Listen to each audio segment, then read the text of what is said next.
તો શ્વાસ ચડી ગયો. Good morning guys. બપોર થયા. અહીંયા તો થોડુંક વોર્મઅપ કરતો હતો રનિંગ કરવા માટે. શેનો અવાજ આવે? ઓહો, આટલો અવાજ!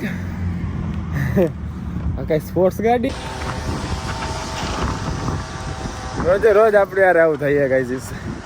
મસ્ત તમારી યાર વાત કરતો હતો ફ્લોમાં કેટલું બધું બોલી ગયો હતો. પછી જોયું તો સ્ટોરેજ ફૂલ. અડધું રેકોર્ડ છે, અડધું રેકોર્ડ ના થયું. તો આપણે વાત કરતા હતા ઓલી ગાડીની. સ્પોર્ટ્સ ગાડી હતી નહીં તો આટલો અવાજ કરતી હતી. તો શું હાલે? પાંદડા હુકાયેલા જે છે ને આ બધા હોય અત્યારે એ બ્લો ડ્રાય હવા મારીને કાઢે છે, સાફ કરે છે એનું આંગણું. એ જે હોય તે ઓલો ગાડીવાળો ભાઈ મારી જેવી થિંકિંગ વાળો હોય છે. ખાલી ખોટા હું પૈસા નાખવા? જો વસ્તુ હજી હાલે એમ હોય તો જરૂર ના હોય ને આ પૈસા નાખવાના જ નહીં આપણે, બરાબર. અને બીજું ઠંડી -3 -4 ડિગ્રી છે વાતાવરણની, ટેમ્પરેચરની અને હવામાનની વાત કરીએ તો આપણે એટલું તો હાલે આપણને, એટલી નડે નહીં કાંઈ. પણ ટોપ ઓફ ધેટ છાંટા પડવા માંડ્યા. ઘરેથી નીકળું ત્યારે ભાઈ હું ટેમ્પરેચરને જોઈને જ નીકળું કેટલું છે એ પ્રમાણે કપડાં પહેરીને જ નીકળું. તો એમાં બતાતું હતું કે થોડીક વારમાં ભાઈ વરસાદ ચાલુ થવાનો છે, ડ્રીઝલ થોડી રેઇન ડ્રીઝલ્સ. તો બસ છાંટા પડવા જ માંડ્યા ઓલરેડી. અત્યારે વધે કે ઘટે આપણને કંઈ ફરક પડતો નથી, બરાબર. કઈ બાજુ જાવું આપણે આજે? આમથી આપણે આવ્યા હતા, આમથી, અને હવે આમ આપણે જઈ રહ્યા છીએ. જો આ બાજુ એક પ્રાઇવેટ પ્રોપર્ટી હતી મસ્ત, એ બતાવી હતી, પાછળ રહી ગઈ. પણ એ તમને જોવા ના મળી. રિટર્નમાં આવશું ત્યારે બતાવીશ તમને હું, કેમ કે સ્ટોરેજ ફૂલ થઈ ગયું હતું. એટલે એ વિડીયો હું તો ઉતારતો હતો પણ આમાં ઉતરતો નહોતો. એવું બધું હે. જો અહીંયા મસ્ત છે ઘર. દોડી લઈએ થોડુંક. અહીંયા ફ્રન્ટ યાર્ડ ને બેક યાર્ડ ને તો જો કેટલા મોટા હે. બેક યાર્ડ તો જો કે નથી દેખાતા, ફ્રન્ટ યાર્ડ જ દેખાઈએ ખાલી. પણ એ બી જો કેટલા મોટા હે. અમારે બી છે ફ્રન્ટ યાર્ડ, આગળ આંગણું, બરાબર. પણ આવડું મોટું નથી. આ કોર્નરવાળું મકાન છે જો. આમાં લાઇટ ગોઠવેલી મસ્ત મજાની તરતન જાળવામાં. આમાં ખાલી થડમાં જ છે ને આમાં ખાલી થડમાં જ છે. આમાં તો ઉપર સુધી ડાળખીઓમાં બી એની જગ્યા જો. ફ્રન્ટ યાર્ડ કેટલું છે, આગળ પાછળ બે બાજુ બહુ. અને આ જો લાગેલા છે બાસ્કેટબોલના રિંગ, પણ એમાં કેનેડાનો ઝંડો. આપણે ભાઈ એમનું ના લગાડીએ ભારતનો ઝંડો, ગમે ત્યાં ના લગાડવો જોઈએ, બરાબર. આપણે કાંઈ ટિપ્પણી નહીં કરતા ભાઈ. એઝ ધેર વિશ એવું હે. ઓહ, આમાં આટલા બધા ડસ્ટબિન, આટલા બધા. તો કંઈક લાગે સ્કૂલ બૂલ એટલે તો હોય જ ને ડસ્ટબિનોની. અને સ્કૂલ જ છે. અહીંયા લખ્યું સેન્ટેનિયલ સિનિયર પબ્લિક સ્કૂલ. અહીં સારું એજ્યુકેશન ફ્રી હોય બધાને. વર્ક પરમિટ પર હોય અને તમારો છોકરો તમે વર્ક પરમિટ પર હોય અને તમારો છોકરો ભણતો હોય પબ્લિક સ્કૂલમાં તો એ મફત. તમે PR હોય, તમારા છોકરા ભણતા પબ્લિક સ્કૂલમાં તોય મફત. પ્રાઇવેટ સેક્ટરમાં ના ભણતા હોય જો એમ. અને તમે સિટીઝન હોય અહીંયાના તો બી તો ફ્રી ઓફકોર્સ હોવાના જ તે. Education free. અને હું જણાવતો તમને પ્રાઇવેટ સેક્ટરમાં ના હોય એમ. અહીંયા પંજાબી ફેમિલીઝ બહુ કેનેડામાં, તમને ખબર જ છે, તમને સાંભળવા મળ્યું જઈશે. તો કે આપણા ગુજરાતી હારા એવા વધી ગયા છે, બરાબર. હારા એવા છે એમ. જો કે ગુજરાતી તો ક્યાં નથી. જે દેશમાં કહેશે ને ગુજરાતી હશે હશે ને હશે જ તે કાંઈક ને કાંઈક ધંધો ગોતીને ત્યાં વયા ગયા છે. તો આપણે વાત કરતા હતા પંજાબી લોકો અહીંયા વધારે તે પ્રાઇવેટ સેક્ટરમાં ભણાવતા હોય છોકરાઓને એના, કેમ કે ત્યાં એ લોકોને પંજાબી બી સબ્જેક્ટ હોય, એટલે પ્રોપર પંજાબી સ્કૂલ્સ બી અહીંયા હોય તો ત્યાં પંજાબી સબ્જેક્ટ બી હોય, એ લોકોને ભણાવતા હોય. હવે અહીંયાની પબ્લિક સ્કૂલ્સ જે હશે એમાં થોડી પંજાબી સબ્જેક્ટ ભણાવતા હશે આ લોકો, કે ગુજરાતી સબ્જેક્ટ ભણાવતા હશે. જે ભણાવવું હોય એમને તો પછી પ્રાઇવેટ સેક્ટરની જે સ્કૂલ્સ હોય એમાં મોકલવા પડતા હશે. ત્યાં ફી સારી એવી હોય, અહીંયા ડોલર્સમાં હોય ભાઈ, રૂપિયામાં ના હોય.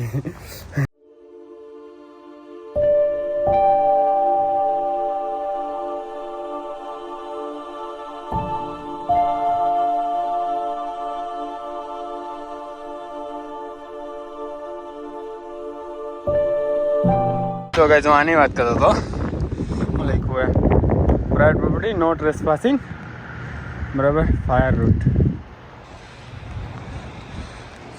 હા, તો અહીંથી પ્રાઇવેટ પ્રોપર્ટી ચાલુ થઈ જાય. રોડ બી ભાઈ એમનો પ્રાઇવેટ જ છે. અહીંયા કોઈ પબ્લિકને આવવાનું નહીં, અહીંયા જે રહેતા હોય એમને જ જવાનું અંદર એમ.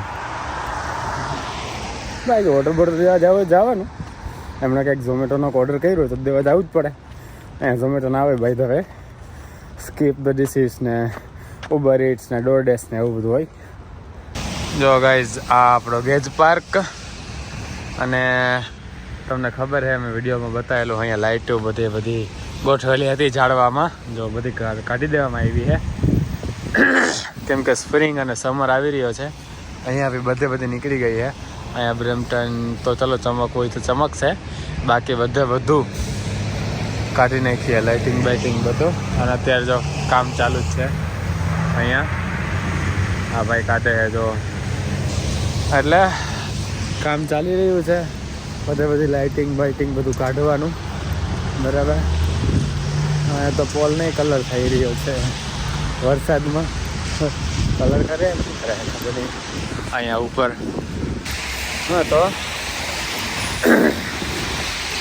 હવે લાઇટિંગ આજે નીકળી જશે કમ્પ્લીટલી ગેજ પાર્કની, બરાબર. અહીંયા કંઈક કામ હાલતું હોય એટલે બસ પોલીસ આવીને ઊભી રહી જાય ચારે બાજુ બ્લોક કરીને, ફોર લાઇટ બાઇટ ચાલુ કરીને, દૂરથી જ ખબર પડી જાય કામ ચાલુ છે, ગાડી ધીમે હાંકવાની.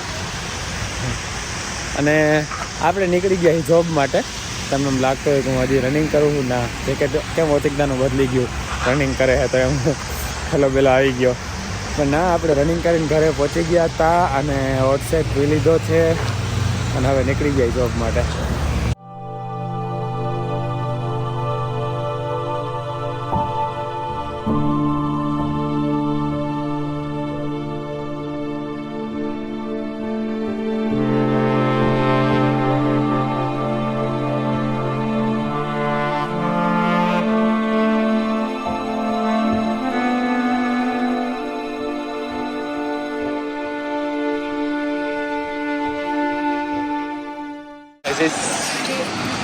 ઓ ગાઈઝ આપણા સોસ જો ભીના થઈ ગયા છે આગળથી, અંદરથી મોજા ભીના થઈ ગયા એવું લાગે છે. કેમ કે ઓલા ભૂમાવાળા શૂઝ આપણે રેસ્ટોરન્ટે ભૂલી ગયા હતા, એટલે પછી આ પહેરવા પડ્યા.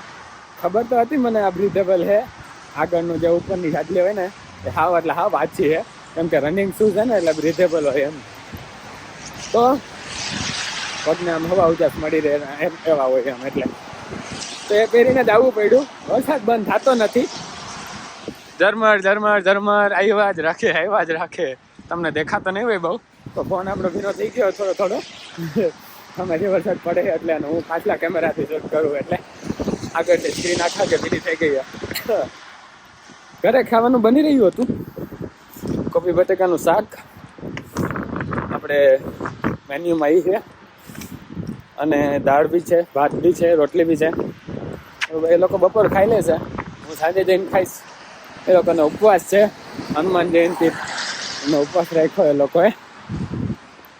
તો બસ પહોંચવા આવ્યો રેસ્ટોરન્ટે, પહોંચી જઈએ. કેટલા વાગ્યા? 3:30 જેવું થયું, 3:30 જેવું, બરાબર. જાઓ, સાંજે મળું હવે તમને ડાયરેક્ટ. બાકી વચમાં મોસમનો હાલ જો આ બહાર નીકળીશ મન થાય બહારની ખુલ્લી હવા લેવાનું તો બહાર નીકળીને બતાવીશ તમને. બાકી આપણે ડાયરેક્ટ સાંજે જ મળીએ. આજનો વ્લોગ જોયો, કાલનો વ્લોગ જોયો ને તમે, એમાં ફ્રીજ નહોતો બતાવી શક્યો. તો ગવાએ એને આજે વ્લોગ જોયો તો ગવા કે ફ્રીજ કેમ ન બતાવ્યું? ફ્રીજ બાકી બધું બતાવ્યું, એમ બધી સાફ સફાઈ કરી. મેં બાથરૂમ સાફ કર્યું એ બતાવ્યું કે તે બાકી બધું બતાવ્યું. મેં fridge how neat and clean કરી નાખ્યું એ ના બતાવ્યું. ડાયરેક્ટ વાતો કરવા ઉપર આવતો રહ્યો કે કાલનો વ્લોગ જોયો ને એમાં હે આ બધું એ કહું. તો પછી અત્યારે કહેતો તો ગવા બપોરે નાસ્તો કરતા કરતા ડાયરેક્ટ ઉપર આવી ગયો વાત કરવાનું. ઉપર શું કરે છે બધા જોવાને, એમ બતાવ્યું નહીં હરતું. ફટાફટ બધું બતાવીને ઉપર આવતો રહ્યો કે મેં કીધું ટેન્શન ના લે, આજના બ્લોગમાં બતાવી દઈશ એમ. આપણે સાંજે જઈને બતાવું તમને. બહુ ને બહુ મસ્ત ચકાચક થઈ ગયું છે દિવાળીની સાફ સફાઈ. તું જ્યારે કહી રહ્યો ને જાણે એમ મસ્ત થઈ ગયું છે બધું. હવે આ મેન્ટેન રાખવું બહુ અઘરું છે. રાખશું આપણે, પાછો આવો એકાદ દિવસ પાછો લાવશું. બરાબર, મળીએ અંજકના પાછા. જોઈએ ગાઈઝ આપણે બહારનું વેધર 7:30. ઓહ 7:30 વાગ્યા છે ગાઈઝ. ફોગી ઝાકર આવી ગઈ છે. છાંટા તો પડતા નથી પણ ઝાકર આવી એવું લાગે. ઠંડી નહીં એટલી બધી વધારે. પવન ઓકાઈ ગયો. બપોરે બહુ પવન હતો ભાઈ. માંડ પહોંચ્યો ઘરે રેસ્ટોરન્ટે. હું ઘરે કહું રેસ્ટોરન્ટે માંડ પહોંચ્યો હું. ઠંડી લાગતી હતી, પવન બહુ વધારે હતો, ઠંડો એટલે. અત્યારે નથી એટલી બધી ઠંડી અને ફોગ હે સારો એવો. જો આ બિલ્ડિંગ બાજુમાં જ છે તોય થોડી ઝાંખી થઈ ગઈ. એટલો ફોગ ને ઝાકર ને હે. હાલો ગાઈઝ, વાહ હજી ફોગ તો એટલો ને એટલો હે. કેમેરામાં એટલો બધો નહીં દેખાતો તમને, એમ કે અંધારું હે પણ ના થોડો ફોગ છે. એની પહેલાં હું બહાર નીકળતો આનાથી વધારે હતો. કાંઈ નહીં, જઈએ ઘરે હવે. ચાલો બાય બાય. હા જો તમે કહેતો હતો ને તમને માં નહીં દેખાતો હોય પણ અહીંયા દેખાતો હોય છે હજી. કેટલો ફોગ હે, જબરદસ્ત. જાતો દેખાય લાઇટમાં? મને દેખાય નરી આંખે, મોબાઈલમાં નહીં દેખાતો હોય તમને. કાંઈ નહીં, જઈએ અંદર. જો ગાઈઝ ખાવામાં હે રોટલી, આમાં હે ભાત, આમાં હે મસ્ત કેરીવાળી દાળ તે દિવસે જેવી જ ચક્કાસ. આમાં કોબી બટેકાનું શાક. મજા આવી જાય ખાવાની. આજે ફૂલ ડીશ હો તારે. હા એ જ દાળ છે તે દિવસે જે કેરીવાળી બનાવી હતી ને આપણને બહુ મજા આવી હતી. 2 ટાઈમ ખાધી હતી. આજ વખતે સેમ જ હાલ થવાનો. અત્યારે બી કાલે બી આપણે ખાઈશું. અને ત્યારે નથી ખબર કોણે બનાવી. આજે બપોર મને ખબર પડી ગઈ કોણે બનાવી હતી. જીનલે બનાવી હતી. આજે બી જીનલે જ બનાવી. મજા આવી જાય બરાબર. અને આ વ્લોગને અહીંયા પૂરો કરીએ. આપતો મજા આવી છે. મજા આવી લાઈક શેર કમેન્ટ સબસ્ક્રાઈબ ઇન્સ્ટાગ્રામમાં ફોલો બધું કરી નાખજો. મળીએ નેક્સ્ટ વ્લોગમાં. ત્યાં જય શ્રી કૃષ્ણ, જય શ્રી રામ.